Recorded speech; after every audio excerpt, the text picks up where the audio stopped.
On va dire une demi-journée de location pour un bateau.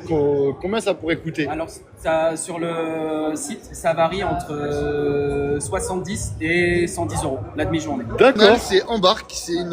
C'est un concept que. C'est quoi ton prénom? Baptiste Abdallah. C'est un concept que Baptiste il a lancé. C'est tout récent, ça a moins d'1 an.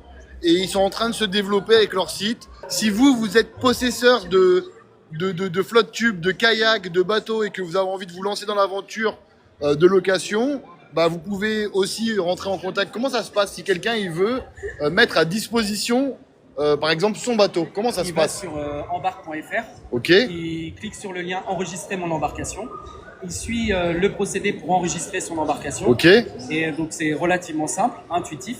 Et à partir du moment où derrière il veut publier son embarcation, et ben nous on relie la publication. J'appelle le propriétaire pour justement caler le tarif, etc. C'est encore une jeune application, donc des embarcations, on en recherche aussi des propriétaires. Ok. Et en gros l'idée c'est qu'on puisse être une référence au niveau national et pour que les gens ils puissent s'amuser. J'ai tellement de potes avec qui, voilà, moi j'ai fait de la pêche depuis que je suis gamin. Je me suis acheté un flotte tube assez tôt. Ouais. Et en gros, bah, j'ai des potes qui voulaient s'y mettre, mais voilà, soit ils pêchaient du bord ou ils étaient en galère. Et ça, ce qui est bien, c'est de pouvoir se dire, bah ouais, je peux louer un bateau, je peux faire une journée flotte tube. Bah tiens, j'hésite à acheter un flotte tube, bah, je vais d'abord en essayer un. Après, exactement, c'est ce que je disais tout à l'heure là. C'est ce que tu disais. Pareil le bass-boat. Demain, un bass-boat, qui rêve d'acheter ou d'essayer un bass-boat? Les revendeurs aujourd'hui ne peuvent pas te proposer ça. Même ceux qui pêchent pas.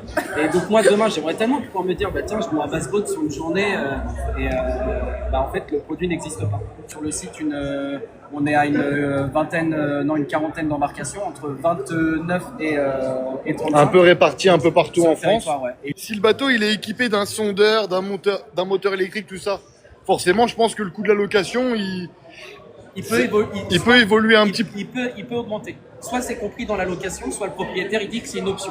Et donc là, c'est à toi en tant que locataire de dire si tu veux le sondeur, si tu veux le live. J'ai une question intéressante. Il y a quelqu'un, tu vois, c'est une question que quelqu'un qui va mettre en location peut-être un bateau qui va se poser. Ouais. Au niveau des assurances, ouais. Comment ça fonctionne s'il y a de la dégradation ou du vol? Okay. C'est une question qu'on vient de me poser. Alors, justement. Il y a un système de caution.